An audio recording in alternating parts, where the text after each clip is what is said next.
오늘 그 시간에 곧 나의 친구라 는 제목으로 하나님의 말씀을 생각하기를 원합니다. 지난주에 우리가 산포도나무와 가지라고 하는 제목으로 우리가 말씀을 나누었습니다. 아버지는 농부요, 여기 주님께서는 산포도나무요, 우리는 곧 그의 가지라. 붙어있는 가지마다 절로 열매를 맺게 될 것이다. 포도나무와 가지의 비유에 이어서 오늘 우리가 살펴볼 본문 말씀 가운데는 또 하나의 비유가 등장하는데 그것은 다름 아니라 본 나의 친구라.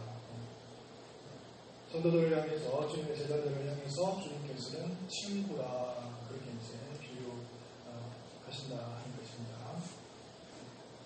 그 장면으로 우리가 넘어가기 이전에 지난주에 본문 말씀이 6절이었고 오늘 그 말씀에 연이어서 7절 말씀부터 말씀을 살펴보고자 하는데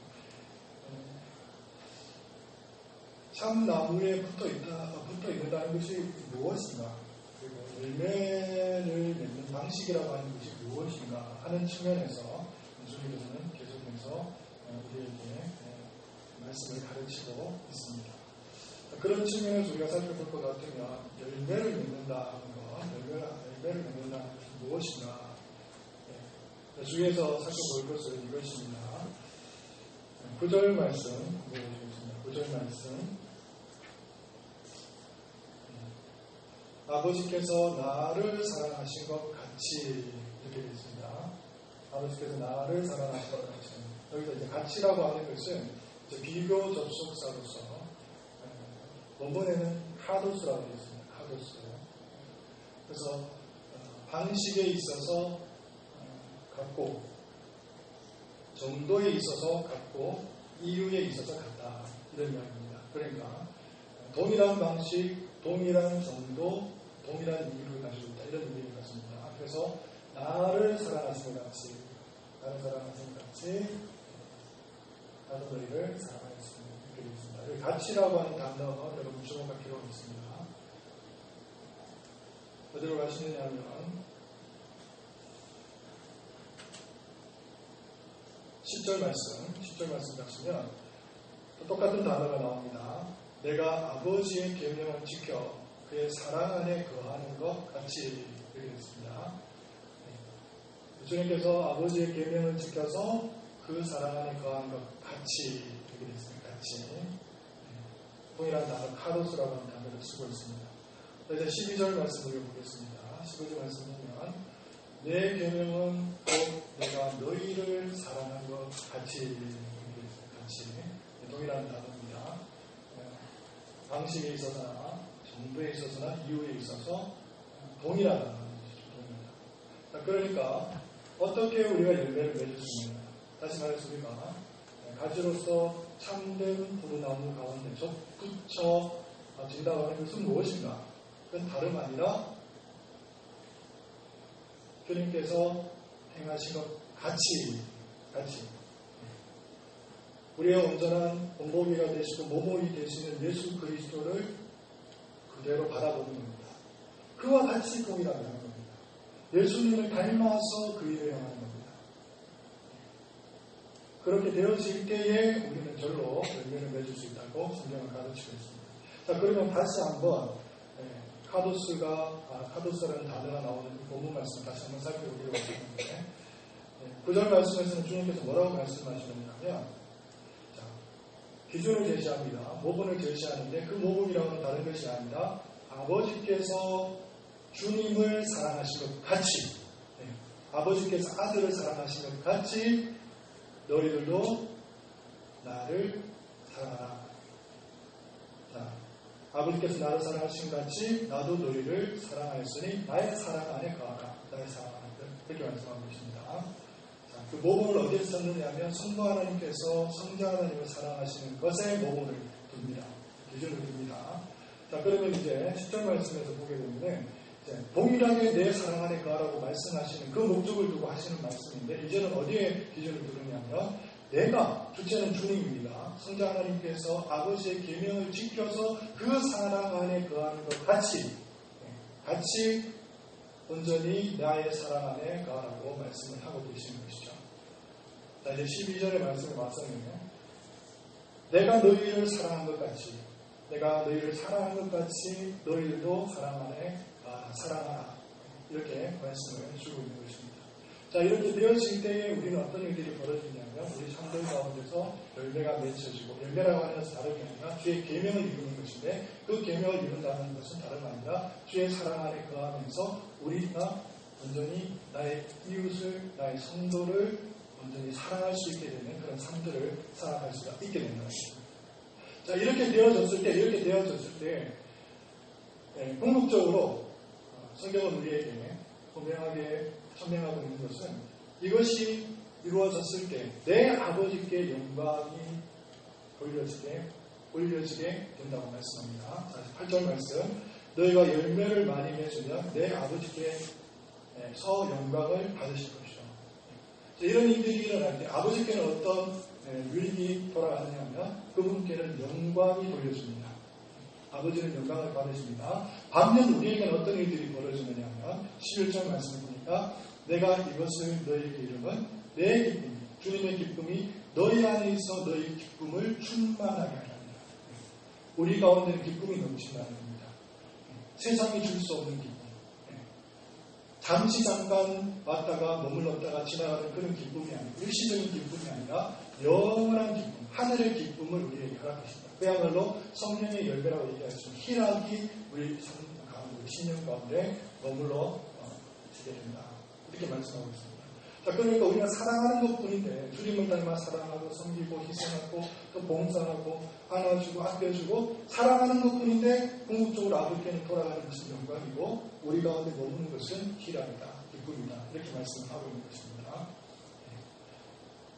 참 포도나무 가운데 가지로서 우리가 어떻게 열매를 맺을 수 있느냐, 다름이 아니라 같이 주님께서 아버지의 계명을 온전히 순종하고 준행한 것 같이 우리도 준행하면 되는 것이고, 아버지께서 아들을 사랑하신 것 같이 또 우리가 주님을 또 이웃을 사랑하면 되는 것이다. 이 말씀을 전해주고 있습니다. 자, 그러면서 이제 12절 말씀, 참 포도나무와 가지 결론 부분 되겠습니다. 자, 한번 읽겠습니다. 12절 말씀, 시작. 내 계명은 곧 내가 너희를 사랑한 것 같이 너희도 서로 사랑하라는 이것이니라. 주님께서는 거듭 반복하면서 지속적으로 얘기하시는 건 다른 아니라 사랑하라는 겁니다. 사랑하라. 이거 외에는 주님께서 진짜 하신 말씀이 없어요, 지금. 이것 때문에 지금 말씀하시는 거거든요. 사랑하라, 사랑하라. 자, 그러면 이제 친구와 관련된 말씀, 본문 말씀 우리가 살펴보겠는데, 이 말씀의 결론도 동일합니다. 17절 말씀 우리 함께 읽겠습니다. 시작. 내가 이것을 너희에게 명함은 너희로 서로 사랑하게 하려 함이라. 사랑하는 것입니다. 사랑하는 것. 다른 것에 있는 것이 아닙니다. 자, 이제 너희를 친구라 하리라 하는 말씀은 한번 보도록 하겠습니다. 13절 말씀, 사람이 친구를 위하여 자기 목숨을 버리면 이보다 더 큰 사랑이 없나니. 무엇을 얘기하려고 하시는 것일까요? 주님께서는 지금 갑자기 생뚱맞게 친구라는 단어를 쓰고 있고요. 그리고 그 친구를 위해서 자기 목숨을 버리는 것보다 더 큰 사랑이 있다. 지고지순한 사랑, 최고의 사랑은 이것이다. 이렇게 말씀을 하시는데 왜 이런 말씀을 하실까? 그 다음 말씀을 보면 더 이해가 됩니다. 자, 너희는 내가 명하는 대로 행하면 곧 나의 친구라. 제가 오늘 이제 목사님의 설교를 듣다니까 이 말씀을 이렇게 해석하더라고요. 그래서 아버지께서, 주님께서 우리를 너무나 지극히 사랑하는 아버지를 친구로 삼으셨다는 겁니다. 그러니까 우리는 우리가 마치 친구들을 대하듯이 주님을 그렇게 편하게 대하는 된다. 그 얘기를 하더라고요. 그런 말씀 아닙니다. 함부로 대하, 오만방자한 그런 모습을 주님께서 원하시지 않습니다. 이 말씀은 단지 우리를 대하실 때에 친구처럼 대하신다고 하는 그 이유가 어디에 있느냐? 이걸 우리가 봐야 됩니다. 자, 그 뒷부분의 말씀 우리가 보겠습니다. 자, 이제부터는 너희를 종이라 하지 아니하리니 종은 주인이 하는 것을 알지 못합니다. 지금까지는 주님께서 우리에게 소상하게 상세하게 아주 명백하게 얘기하신 법이 없어졌습니다.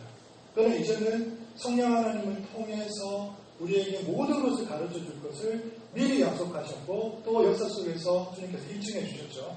다 가르쳐 주신다는 겁니다. 다 가르쳐 주신다. 지금까지는 마지못해서 우리가 행동했거나 아니면 우리가 억지로 주님의 말씀에 순종했다면 이제는 그럴 때가 아니라고 하는 것이죠. 그러니까 다 가르쳐 주신다. 다 가르쳐 주신다. 그래서 너희를 친구라 하노라. 그래서 내가 내 아버지께 들은 것을 다 너희에게 알게 하였습니다.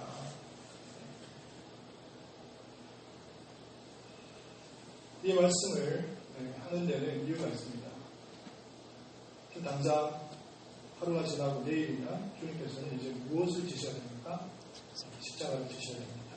십자가에 고난을 당하셔야 되는데 그 사람, 십자가를 지셔야만 하는 주님의 입장에서 내가 너희들을 친구로 삼고 너희들을 위해서 기꺼이 나의 생명이라고 해서 아끼지 않고 내어줄 것을 약속하는 그런 장면이 되겠습니다.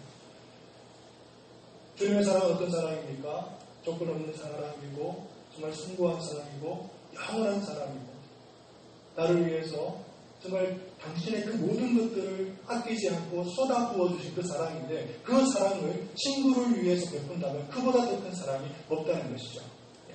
친구를 위한 사랑입니다. 이 사랑을 주님께서 우리에게 허락하신 마당에 주님께서 우리에게 당부하는 것은 무엇이냐면 요구하는 것은 무엇이냐면 나를 닮아서 너희들 또한 친구를 위해서 자기 목숨을 아끼지 아니하면 이보다 더 큰 사랑이 없느니라. 친구를 위한 사랑입니다. 친구를 위한 사랑.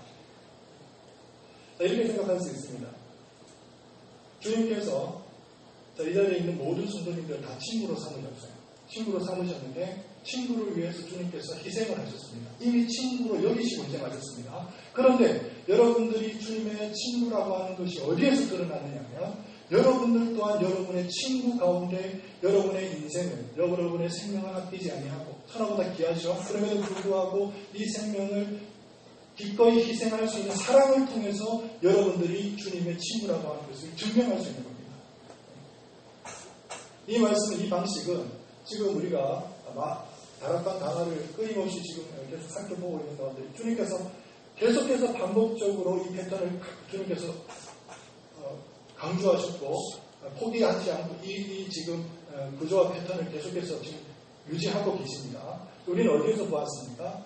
예수님께서 제자들을 가르치실 때 너희들이 온몸이 깨끗하여졌으나 깨끗하여질 것이다. 그렇게 말씀하셨고 또 참포도나무 가지의 비유 속에서도 너희들은 나의 가지지만 그럼에도 불구하고 열매를 맺게 되어질 때에 가지인 것이 증명되리라. 이 말씀을 하셨는데요. 동일한 패턴을 주님 사용하는 것이죠. 너희들이 나의 참 제자라고 한다면 너희들은 나의 참 제자이지만 나의 참 제자임이 드러나는 것은 어디에서 드러나느냐면 나의 삶 가운데서 드러난다는 것입니다. 마찬가지로 너희들은 나의 친구지만 내가 너희들을 위해서 목숨을 바쳤지만 진정 너희들이 나의 친구라고 하는 것은 어디에서 드러나느냐면 나의 삶 가운데 너희들의 삶 가운데서 기꺼이 너희들의 친구를 위해서 희생하고 헌신하는 그런 사랑을 보여주는 것을 통해서 너희들이 나의 참된 친구라고 하는 것을 드러낸다고 주님께서는 말씀하고 있는 것입니다.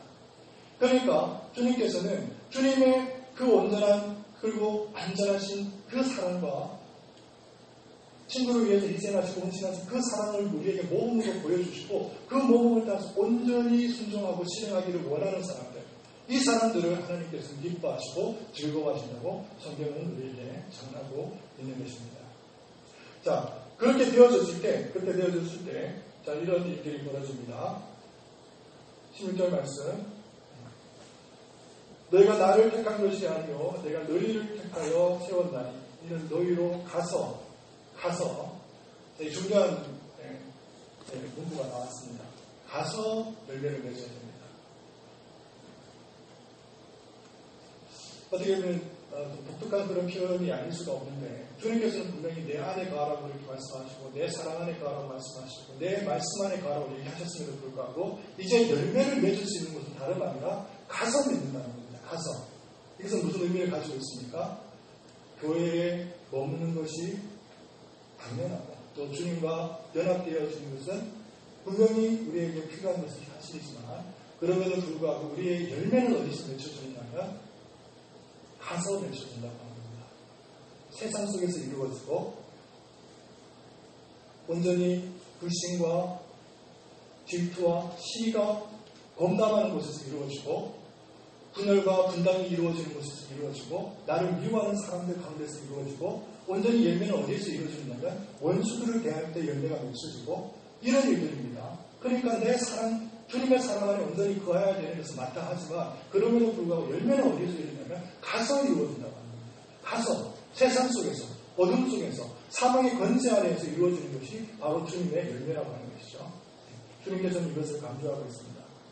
자, 이는 너희로 가서 열매를 맺게 하고 또 너희 열매가 항상 있게 하여 너희 이름으로 아버지께 무엇을 구하든지 다 받게 하려 함이라. 다시 한번 강조하면서 주님께서 하시는 말씀, 내가 이것을 너희에게 명함은 너희로 서로 사랑하게 하려 함이라. 자, 지금까지 이제 참 포도나무 가지의 비유를 듣고 그리고 참 주님의 친구가 어떤 사람이어야되는지 존재해야 되는지에 대한 비유를 우리가 듣고 지금 여기까지 왔습니다. 실은 여러분들께서 그리고 저도 물론 이거니와 지금 말씀 속에서 우리가 의식하든 의식하지 않든 계속해서 빠져들고 있는 장면이 있는데 그것은 무엇이냐면요. 하나님께서 하나님만이 가지고 계시는 하나님만이 소유하고 계시는 정말 세상에서는 찾을 수 없는 우리가 발견할 수 없는 그 귀하고 복된 보물들을 허락하시고 우리에게 조금씩 흘러 보내주시면서 마치 그것을 맛보게끔 하셨습니다. 그래서 이제는 도저히 이것을 포기하고서는 견딜 수 없는 살아갈 수 없는 존재로 만들어주셨는데 그건 뭐냐면 하나님만이 갖고 계시는 선물 하나님만이 가지고 간직하고 계시는 이 천상에, 이 지상에서는 누릴 수 없는 그 천상에서만 누릴 수 있는 그 복된 선물들을 우리에게 조금씩 허락해 주셨는데 그것은 다름 아니라 하나님만이 갖고 계신 거예요. 주님께서 뭐라고 말씀하십니까? 나의 사랑 안에 거하라. 세상에는 사랑이 없거든요. 세상에는 사랑이 없습니다. 뭐라고 말씀하십니까? 내 기쁨을 너에게 주라. 세상에는 기쁨이 없습니다. 세상에 기쁨이 없습니다. 14장에서 뭐라고 말씀하시면 내 평안을 너희에게 주라. 세상에는 평안이 없습니다. 세상에는 아무리 우리가 찾아본들 정말 우리가 그 어떤 것을 우리가 투자를 하든지 그 어떤 갇힌 것들을 내어놓는다고 할지라도 우리는 절대 구할 수가 없고 얻을 수가 없는 것이 주님의 평안이에요. 그런데 그것을 우리에게 허락한다고 그렇게 말씀하십니다. 주님께서 또 뭐라고 말씀하십니까? 나의 지식을 너희에게 주라. 알미라고 하는 것은요, 이 세상에서는 얻을 수 없는 겁니다. 우리가 아무리 알아봐야 이 세상의 지식이지 천상의 지식은 우리가 얻을 수가 없어요. 그런데 나의 지식을 너희에게 주노라. 주님께서 말씀하십니다. 그리고 뭐라고 말씀하십니까? 나의 지혜를 너희에게 주노라. 말씀을 깨달을 수 있는 지혜를 하나님께서 우리에게 허락하신다는 겁니다. 그러면서 천천히 우리가 정말 의식하든 의식하지 아니하는 상황 속에서 조금씩 빠져들어가기 시작하는데 어디에 빠져들어가느냐? 그야말로 하나님께서 우리에게 선물로 주신 신의 성품 가운데 우리를 온전히 초대하시고 초청하시고 그곳에 머물도록 주님께서 허락하시는 것입니다. 우리는 단지 주님을 닮아서 주님께서 행하신 대로 순종하고 그분을 닮아서 그분을 쫓아서 그분이 하신 그대로 우리가 살기를 원하는 그 열망과 그 갈망만 있었을 뿐인데 그런 삶을 살아가다 보니까 우리 삶에 어떤 일들이 벌어지냐면 주님께서 불쌍하고 가력한 영혼들을 위해서 희생하고 섬기면서 사랑을 베푸신 그 사랑의 삶을 우리가 살 뿐만 아니라 계속 그런 사랑의 삶을 살다 보니까 우리도 모르게 어느 순간 하나님께서 그토록 우리에게 바라시고 원하셨던 그 신의 성품 가운데 우리를 초청하시고 주와 함께 더불어 먹고 마시면서 사귐, 교제, 친교를 나눌 수 있는 그런 자리에 우리를 초청해 주셨다고 하는 것입니다. 계속해서 우리는 빨려 들어가고 있습니다. 주님께서, 하나님께서 왜 영광이라고 표현하시는가? 그것은 다름 아니라 그것이 하나님의 만세 전부터의 택정하신 자들에 대한 계획이셨거든요. 작정이셨습니다. 그런데 그 일을 이루어 가시는데 성도 하나님과 성자 하나님과 성령 하나님 신실하게 그 일들을 이루어 가셨기 때문에 하나의 오차도 없이 빈틈도 없이 그 일들을 이루어내신 하나님의 능력으로 인하여서 하나님은 영광을 받으시는 겁니다. 우리에게는 가진 것이 아무것도 없습니다. 우리에게는 그저 썩어지고 문드러지고 없어지고 사라질 것들밖에 우리에게는 없지만 그럼에도 불구하고 우리에게 하나님께서 무엇을 허락하셨냐면 주의 사랑을 우리 신령 가운데 심어주셔서 주의 말씀을 우리 신령 가운데 심어주셔서 온전히 주님을 닮아갈 수 있도록 하나님께서 그런 가력하고 정말 고상한 마음을 우리에게 주셔서 주님을 바라보게 하신 것입니다. 그럼 어떤 일들이 벌어지냐면 우리가 주님의 신의 성품 가운데 거하게 됩니다. 하나님의 속성 가운데 거하게 되는 놀라운 은혜를 우리가 누리게 되는 것입니다. 우리가 이 땅 가운데 이제 주님 부르셔서 소천이라고 얘기하죠. 마지막 숨을 거두는 순간 우리는 어디에 들어가느냐면 천상에 들어가게 됩니다. 그 천상이라고 하는 다른 것이 아니에요. 하나님의 속성 가운데 들어가는 것입니다. 하나님의 성품 가운데 들어가는 것입니다. 성도 하나님과 성자 하나님과 성령 하나님이 나누시는 그 교제 가운데 우리는 들어가게 될 것입니다. 온전하고 완전하고 완벽한 사랑 가운데 우리는 들어간다는 것을 믿으시기 바랍니다. 사랑하는 성도 여러분, 오늘의 말씀을 가지고 주님께서 우리를 왜 친구라고 부르십니까? 그건 다름 아니라 우리를 주님의 영원한 품 안에 우리를 온전히 두시고 영원한 주님과의 사랑과 그리고 기쁨을 나누시기를 원하시기 때문이라는 것을 기억하시고 온전히 주님만을 찬양하실 수 있는 저와 여러분 되시기를 바랍니다. 기도하겠습니다. 사랑과 은혜가 풍성하신 하나님 아버지 감사를 드립니다. 오늘의 말씀을 통하여서 하나님께서 우리에게 무엇을 요구하시는지 다시 한번 확인하고 발견할 수 있는 시간을 가졌습니다. 하나님 우리가 무엇이건데 하나님의 그 기쁨을 우리에게 허락하시고 하나님께서 우리가 무엇이건데 하나님의 그 사랑을 허락하시고 주의 지혜와 지식을 허락하시고 하나님의 성품을 허락하시는지 하나님 그 신의 성품에 온전히 들어갈 수 있도록 초청하시고 요청하시고 우리를 부르시고 촉구하시는 그 크신 하나님의 사랑을 다시 한번 감사하며 감격하며 성령과 찬양을 돌려드립니다. 하나님 주님 안에 온전히 거하게 하여 주시고 우리를 친구로 삼으셨을 뿐만 아니라 참 포도나무의 가지로 삼으셔서 떨어지지 아니하고 온전히 주님 붙어 있어서 우리 삶 가운데 주님께서 행하신 것처럼 많은 사람들을 옳은 길로 인도하며 많은 사람들을 구원하며 구제하는 일에 온전히 쓰임을 받을 수 있는 사랑의 사람들로 쓰임을 받을 수 있도록 주님 은혜와 자비를 베풀어 주시옵소서. 감사를 드리며 우리 주 예수 그리스도의 이름으로 기도를 드립니다. 아멘.